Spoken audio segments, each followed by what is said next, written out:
Hi everyone! So we are back with another episode of Teaching Music Tomorrow. My name is Victoria Bowler and this is my fabulous friend Anne Molesky. And today our goal is to talk about some bite-sized, very implementable options for teaching a game.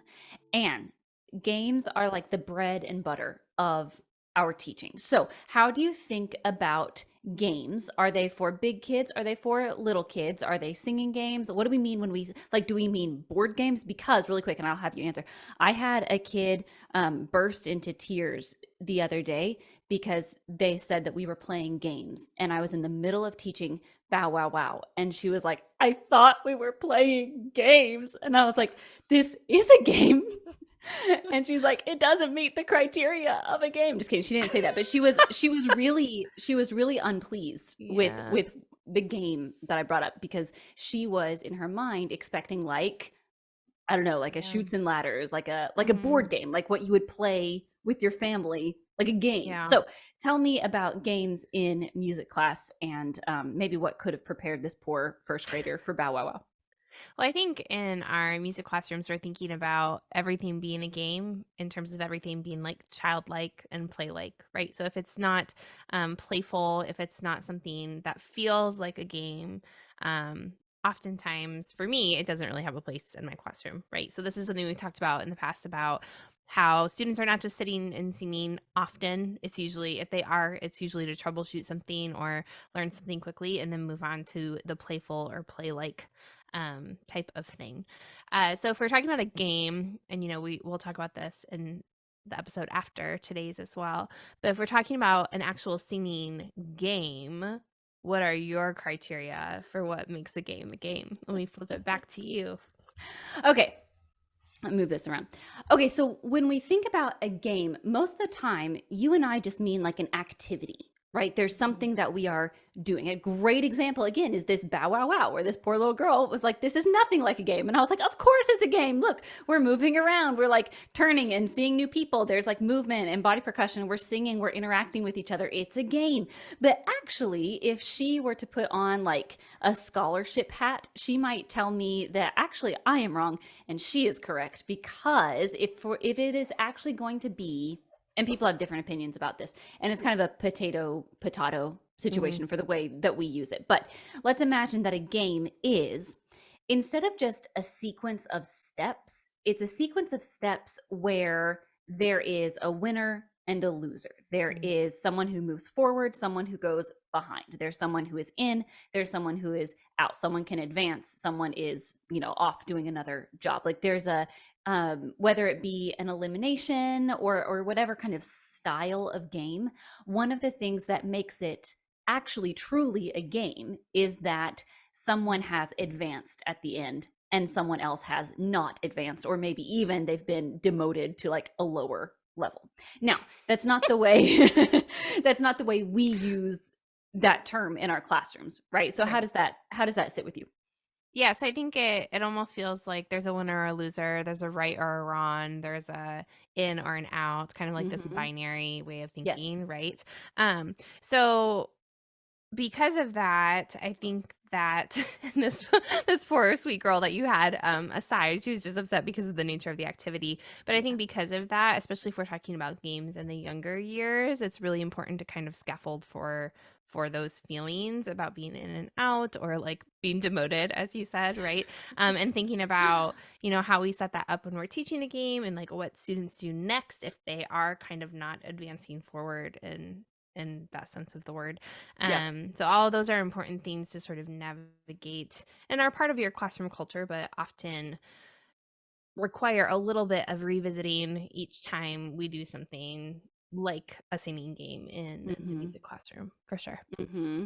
Yeah, Hmm.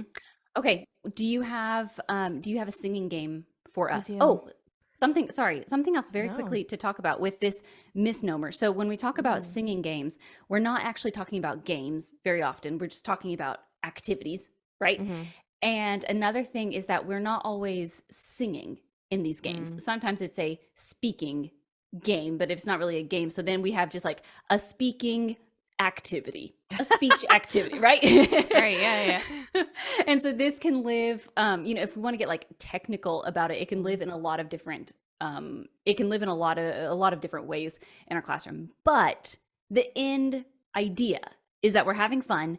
Hopefully, after people get out of the shock that it's bow wow wow and not, Monopoly or whatever they're expecting. Yeah, where there would really be tears, right? I was Where gonna say, everybody ends I up would crying.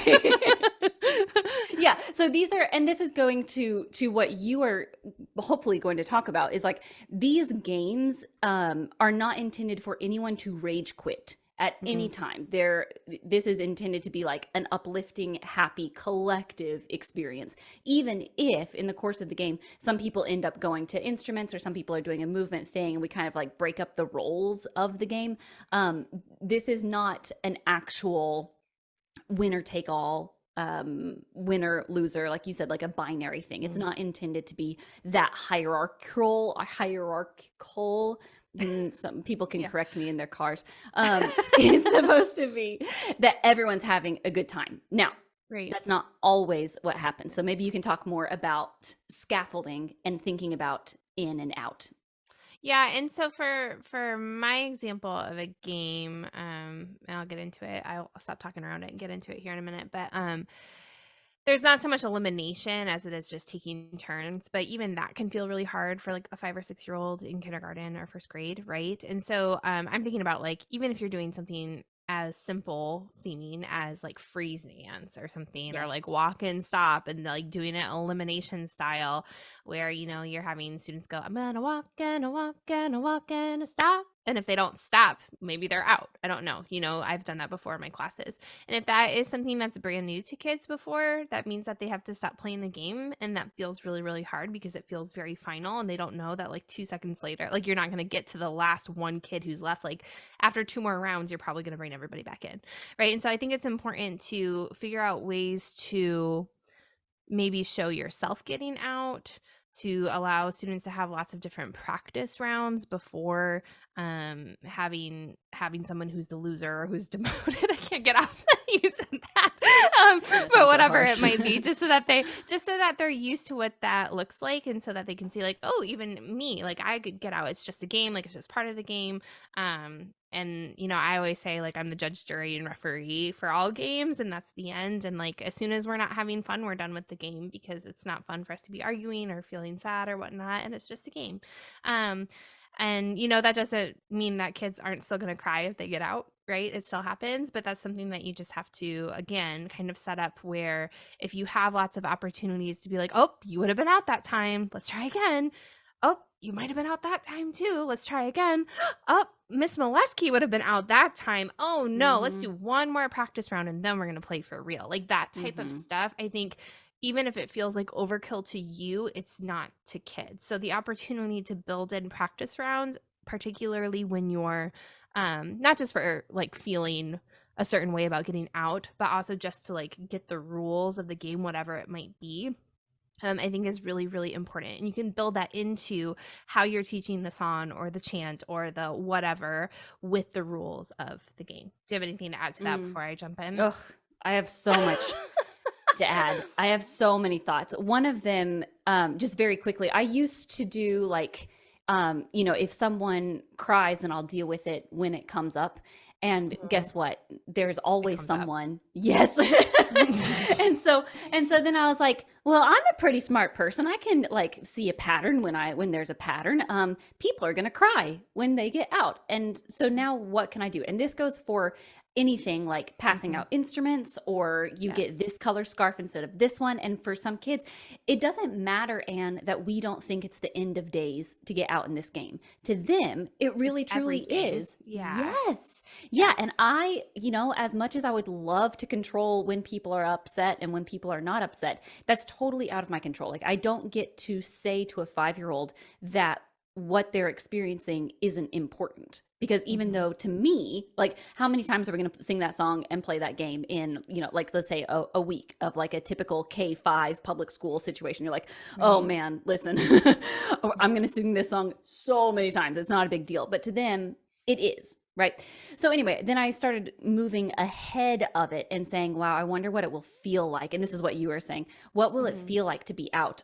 Oh, or even the opposite. What will it feel like to not get out? Oh my goodness. Let's all say it together. I never get a turn. Turn to someone next to you Yeah. and say, I never get a turn. Turn to someone next to you and say, she got to go last time. Turn to someone else and say, he always picks his friends. Like let's practice it because it's real and it's going to come up, Mhm. right? And so just like what you were saying, we're building in the musical reps, but we're also building in the social skills that we're going to need for the game to go smoothly. Right. Yeah, and it's hard to like, especially if you're thinking about like a elimination game or like a passing game where someone's gonna get out or somebody moved when they were supposed to be frozen. Like there's a little bit of like that community pressure too, right? Where all the kids are like, they moved, they moved, they moved, which is why I try to say like, up, I'm in charge. And like if you call, and even sometimes depending on the class and the vibe, right?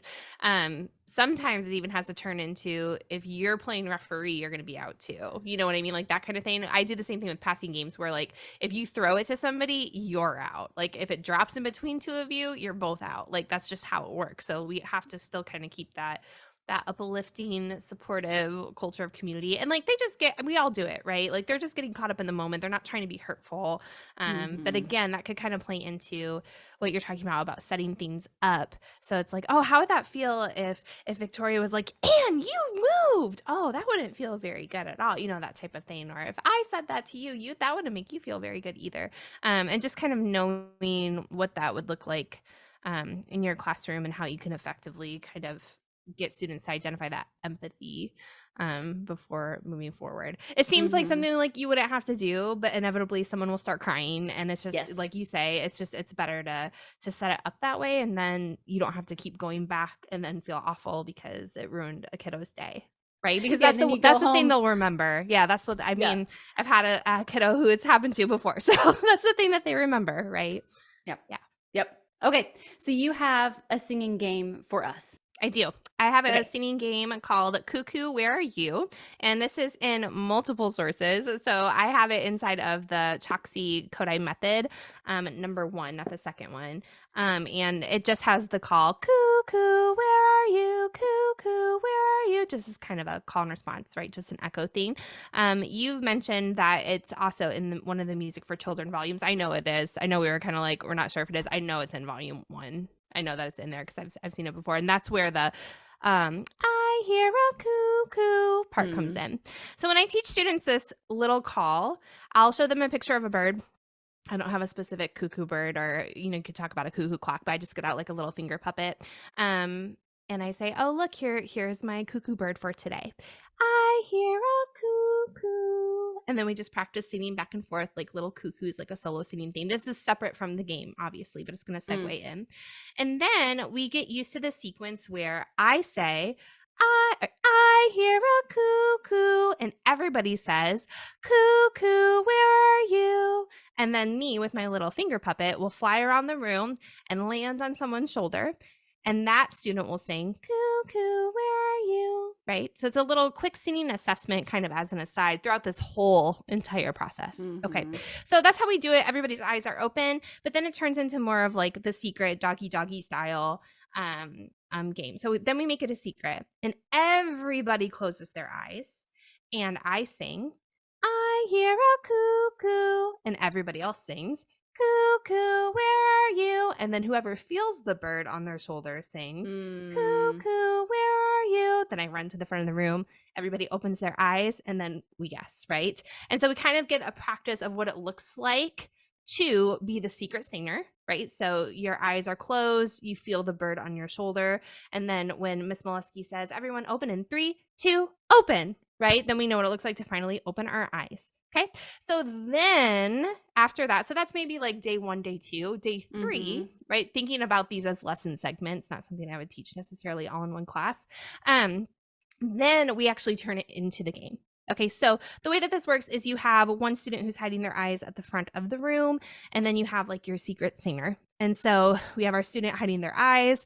Everybody's in scattered formation. I don't put kids in the middle of the circle because they always figure out where it is, right? And you can even up level it by having them move wherever they want in the room to sing. But I start with them just sitting like in their seating chart in like Mm. rows or a grid or whatever.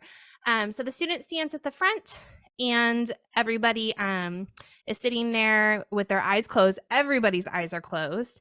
And I take the bird around and it sits on somebody's shoulder and then they get to guess. Okay, so that's level 1, where I'm still very, very much in control of the game because Mhm. I'm selecting the solo singer. Okay, the level 2 would be if whoever already got to sing the solo cuckoo, where are you part, then gets to have the bird. And so they're going to get to choose where the bird lands, and then that student gets to sing, and there's a new student guessing. And so what I do in my room is a turn is a turn is a turn. So if you get a turn to guess, that's a Mm. turn. If you get a turn to sing, that's a turn for the day. So if I say pick somebody who hasn't had a turn, like put your hand on top of your head if you haven't had a turn, that kind of thing, and the bird will land on your head today or whatever. That's really, really helpful. And the student at the front gets 3 guesses to figure Mm. out who it is, right? And so if they win, okay, cool, they got it right. If they lose, okay, cool, the next person still gets a turn. It's a very Mhm. like low risk kind of thing. Like it doesn't mean that they get out or anything like that. So I felt like I didn't explain that as clearly as I wanted to, but I try to set up different scaffolds so that the kids get used to what it looks like to know when you're the solo singer. They get Mm. used to what it feels like to be to everybody has their eyes closed and then everybody gets a chance to guess before they're isolated. It's the wrong word, but on their own Yep. at the front of the Yep. board, front of the room at the board with their eyes closed to guess. Right.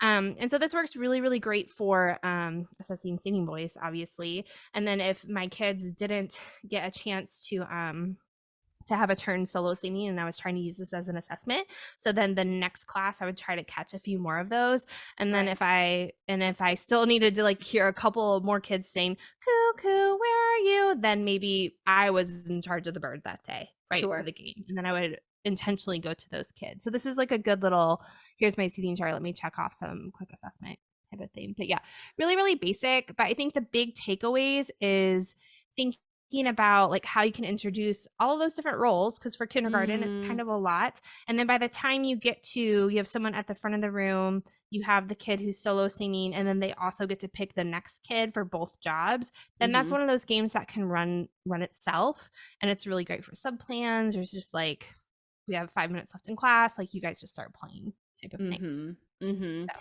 Yeah, so much there. So what I love about this is that every step of the game, you could be like, and that's it. That's the game, right? And mhm. it would be like, that was such a fun activity. Like we love this game, like this singing game. But only until you get to like that third tier, like that third or fourth class, and then really the fifth class that you do it, where kids are doing it kind of on their own and switching out and like thinking about who's had a turn and everything like that. By that fifth class, it's a game that really runs itself and you can kind of take a Right. step back and not be as involved. But until that point, really and truly, like every step of the process feels like its own mini game. And I think Mhm. that's the magic of sequencing something like this. And you have the same thing in Doggy Doggy, where it's Mhm. like who sings when and what do I sing, and the teacher's always like, no, you sing this part, no, you sing, no, this is everybody, no, it's just you, no, everybody close your eyes, right? So if you can scaffold it, like what's the smallest piece that we need to do to be successful, and what's the order that those pieces come in, and how can it still be fun the whole Mhm. entire time? That's beautiful. I love it, start to finish, love it. Oh, thank you. Yeah, no, the just thinking about like, okay, here's the song, exactly what you said. Like the teacher's gonna say something, then everyone's gonna say something, then an individual's gonna say something. So even that first experience where, after I've just gone, cuckoo, put it on your shoulder, your turn, Mm-hmm. cuckoo, then to everybody the next time, I hear a cuckoo, cuckoo, where are you? Then cuckoo, where are you? Just doing a lot of gesture and nonverbal so that they can kind of get that, just those 3 different parts in the game, and Yeah. then slowly handing off those roles. It might Mm. feel like overkill, I mean, if you've played this style of game with, but if you do this with the first kind of solo singing game, by the Yep. time they get to 2nd grade or end of 1st grade or whenever you do Doggy Doggy, then they know how it works, right? Because it's kind of that whole thing that who told me that? There's only, like, really, like 3 games that we play. There's like the Duck Duck Goose game, there's like the solo singing game, and then there's like something else. You know what I mean? So it's like once they get that, it can transfer to so many other activities. Yes. Yes. Yeah. I mean, just the like the bird coming up and they sing when the bird is near them, like that's a game all on its own. And you're absolutely right. Like, and then the other thing with that, Anne, is exactly what you were talking about. If someone gets put on the spot and they think that they have to perform something that they're not ready for, that's when we get the silly voice. That's when we get the all sorts of behaviors that are not the musical response we're going for, but you've prepped them at every single level. So no one is like spotlight on me the very first time in front of the entire class. And then the other thing is that kids were involved in the process from beginning to the end. It was not like Anne stands at the front of the room and is like, all right, now here's how you play this game. At no point did you say, now here's how we play this game. We were just playing the game. Yeah, and then it's like, oh, now it's your turn to take the bird and choose the next person. Yeah, you brought up an interesting point about for solo singing games, and I know there's like 8 million different directions we can go, but the silly voice versus singing voice thing, and kids, they get that like, okay, I'm trying to make my voice a secret, so I want to disguise it, right? Because we have smart kids in our class, and they're getting the game, and they want to win the game, right? And so that's one of those things that like I will either dictate at the beginning of class, right? And so more often than not, we're using our singing voices because we're in our music classroom, we want to use those voices. However, there might be a day where we have 3 minutes and we can say, okay, today, like we can use our silly voices, right? First, let's sing and make sure we can all sing in our singing voices, but then like going and allowing for when that's appropriate and when it's not, I think is a really important delineation as well. So. Huge. Okay, let's zoom up to maybe upper elementary-ish, like maybe 3rd, 4th grade kind of area. Just depends on your students and what you're teaching, et cetera, et cetera. Anne, you can do this seated or you can turn your feet into people. And my question for you is, how many steady beats are in our song? And this one is tricky. You ready? You look ready. Here we go. Vivora, vivora de la mar, por aquí pueden pasar. Los de adelante corren mucho, los de atrás se quedarán. Tras, tras, tras, tras. Ooh, did you catch how many beats are in this song? Probably not. We better do it again. That was really tricky, and I actually have it just a little bit too low, so I'm going to bring it up. Here we go. Vivora, vivora de la mar, por aquí pueden pasar. Los de adelante corren mucho, los de atrás se quedarán. Tras, tras, tras, tras. Do you have a guess, Anne? I'll tell you right away, your guess does not have to be correct. Do you have a guess? It's 20. I agree with 20. This is a song. This is a song that has some mixed meter stuff thrown in there. And if students already have a version that they know, more than likely it will not be this exact version that I'm using in the classroom because there are just so many different variants of this out there. So depending on what students already know, if they do already know something, I'm going to take that version. And so it could be a totally different number of beats, just depending on how they handle some of those phrases. Okay, so it's kind of, number one, an interesting song just in terms of meter. It's not necessarily what we would expect from like a 16 or a 32 beat song. Okay, so we've done some steady beat work there with our feet. Now, the next thing I'm adding is Vivora, vivora della mar. Vivora, vivora della mar. Vivora, vivora della mar. Vivora, vivora della mar. And I'm not saying anything to introduce that. I just start and kids naturally jump in with that. How many times do we say Vivora, vivora della mar? I'm not sure. I wasn't listening. Vivora, vivora della mar. Por aquí pueden pasar los dilantes corren mucho los detrás que no eran tras, tras, tras, tras. Here we go. Vivora, vivora della mar. Vivora, vivora della mar. Vivora, vivora della mar. Vivora, vivora della mar. That speaking piece at the end. And did you catch how many times, or do you want to do it again? I think it was 5. Yes. Let's check. Here we go. Vivora, vivora della mar. Vivora, vivora della mar. Vivora, vivora della mar. Vivora, vivora della mar. Beautiful. So in the classroom, this would be like a turn and talk, come to a consensus, give me a thumbs up when you have your answer, et cetera, et cetera. Now I want students to sing the first part of the song and the very last part of the song. And that kind of goes back to what we were talking about in some previous episodes about like breaking down a song. And one of the things that I often do is say, this is your job, this is my job. So students would have the first part, and then they also have the last part. Tros, tros, tros, tros, which we sing 4 times. And do you feel comfortable singing tros, tros, tros, tros? Yes. Okay, beautiful. This is my turn. Vivora, vivora de la mar, por aquí pueden pasar. Los de adelante corren mucho, los de atrás se quedarán. Tras, tras, tras, tras. Beautiful. That's excellent. I betcha that you can make your feet stop moving on the very last tros. Let's try it. Here we go. Vivora, vivora de la mar, por aquí pueden pasar. Los de adelante corren mucho, los de atrás se quedarán. Tras, tras, tras, tras. Good. I'm checking to make sure everyone's feet have stopped, and we jump straight into Vivora, vivora de la mar, vivora, vivora de la mar, vivora, vivora de la mar, vivora, vivora de la mar. The reason that stopping on the very last tros is so important is that that's the time that, if this were apple tree, our branches would come down and we would have caught an apple. But this is not apple tree. It's something different. I'm not sure what it is. Let's listen again, and this is where I'm acting it out. Vivora, vivora de la mar. If students don't already know it. Por aquí pueden pasar, los de adelante corren mucho, los de atrás se quedarán. Tros, tros, tros, tros. And people listening, I'm adding like, I'm adding some drama to it. The whole time I wanted to do like Crocodile Hunter style, like yes.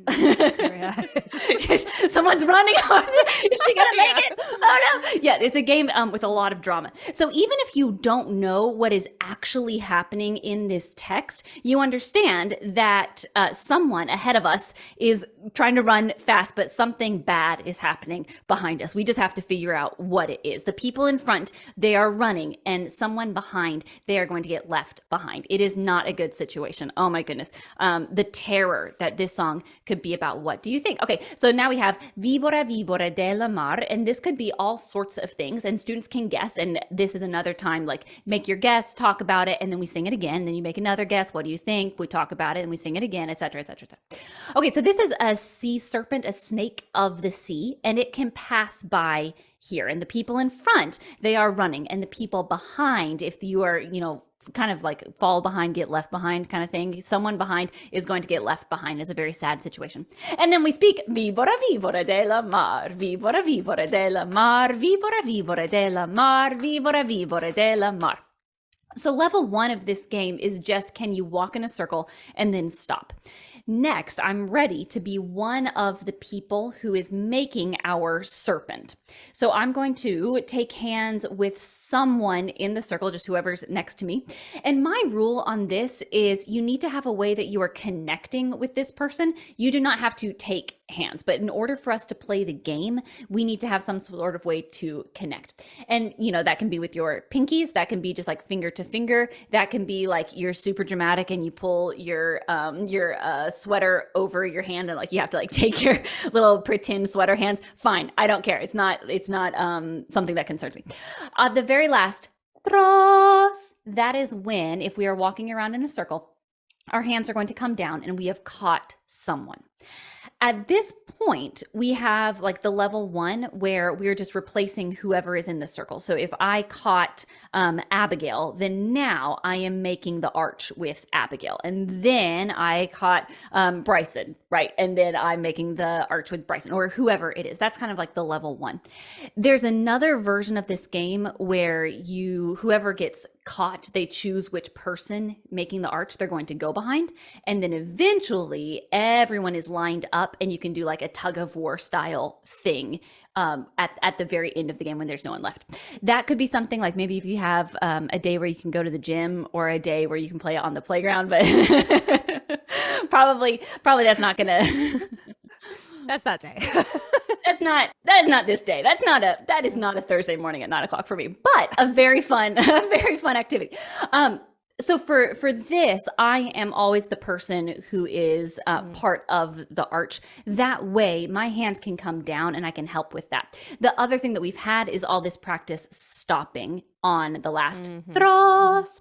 And then the vivora vivora della mar, vivora vivora della mar. That piece makes sure that everyone is involved as we're doing some switching around with the next Nice. scaffold of this game, which is now we're going to make it kind of cumulative, additive, so that there are more and more arches being added. So every time you catch someone, they are going to pair and create a new arch. And then we make a new arch, and then we make a new arch. And then I am there just kind of floating around if we need an extra person to make it two people creating the arch. That's where I'm going. But there's always like the inevitable, like you end the game and instantly start talking, or you end the game and you're like, where do I go? What do I do? Or you end the game and like, whatever. So I wanted something just to kind of transition it. So once the song starts, it never stops. Do you know what I mean? And then the scaffold after that, which is not part of the game, this is an addition, is we put drums in the middle of the circle and the vivora vivora della mar. Eventually people are playing that on drums. And that leads into kind of like more of a not part of the game, but more of like a curricular focus idea. Mm-hmm, But this idea of counting the steady beats and making sure you mm-hmm. stop at the appropriate time, and making sure we know what is a steady beat and what is like teeny tiny steps and what is running, like all of that, like the motion of a catching game, so to speak. That is a drag and drop thing to this song or to Right. Apple Tree or to whatever it is. Yeah. No, I love this. So, one of the things that I think is really powerful is about how you talked about how you are deliberately teaching the song the way in a way that's going to help when it comes time for the game, right? And so Yes. like there are some games that I think you can play, if I'm playing like a duck duck goose circle game, like Ida Red, I feel like that's one of those games that the kids can almost learn the song as you're playing the game because they just Mm-hmm. hear it so many times and it's kind of this holistic approach to it. Mm-hmm. Whereas this the way you were talking about it, in order to get them to stop where they're supposed to stop, to get them to learn that ostinato so that that can become not just a layering piece, but kind of an interlude, right, for a Mm-hmm. classroom management strategy. I Yes. think that that is just so smart because you're thinking about not just the form of the song, but the types of features within the song that you have to point out to make the game successful. And like you said, that's the downtime piece in a singing game is I think where so many of us are like, I never want to teach a game again Yeah. because I just lost control of the class. And it's like, well, at what point? It wasn't when they were playing the game, right? Like they're going to get a little rowdier. They're going to have fun. They're going to laugh. They're going to be loud. But it's Mm-hmm. when you have that extra downtime Mm-hmm. that no matter what the activity is, right? Whether it's passing out instruments, whatever, as long as you can keep it all as musical as possible, those transitions, then you don't have to worry as much about the classroom management piece because the kids just don't have a chance to do it. And as you were Mm-hmm. saying, like in terms of like moving kids around and being like, oh, where do I go? You can be literally moving them non-verbally and like gesturing and doing all of Uh-huh. those things while you're saying that ostinato, right? So that's just a Yes. really powerful tip, I think, no matter what your activity is. Yeah. Yeah, I love that. Yeah, the ostinato is something to do with my voice that's not singing, it's speaking, right? So Mhm. for upper elementary, if we're not like super comfortable with singing, one of the things we can do is mix speech and singing. So there's like some sort of vocalization, but it's not all like the sing-songy kind of idea. Excuse me.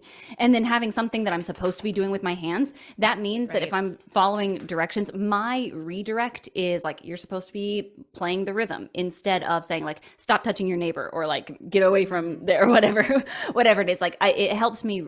Not that I don't want to make it sound like if you add an ostinato, you'll never have a classroom management problem again, but it helps you kind of refine your strategy and direct Right. to a more specific action. It just saves you time. Yeah, 100%. And this whole idea of like you being intentional about the part of the game that you're playing, like being with the arch and all of that, I think is really important too, right? Um, that's a good strategy too when you have like partners in a game. If you're doing a long way set, like maybe you need to play that Mm, day. Well, you should pick the kid that you're going to play with and you should position yourself next to the other kids. And maybe you need to switch partners at some point to help yeah, somebody else remember how the game's supposed to, like all of yeah, those kinds of things instead of, I think it's really useful to use yourself as that tool, right? Not just as proximity necessarily, but like literally getting in there and doing the thing, as opposed to just kind of having to harp on, you should be doing this, as you were saying. Like just Mm-hmm. it's easier just to show them. It's easier just to give them that job. It's easier just to kind of force them into making it happen instead of having to berate them about it. Yeah. Yeah. Yeah. Cool. Yeah. So next week we are going to talk about play parties. So today we talked about singing games.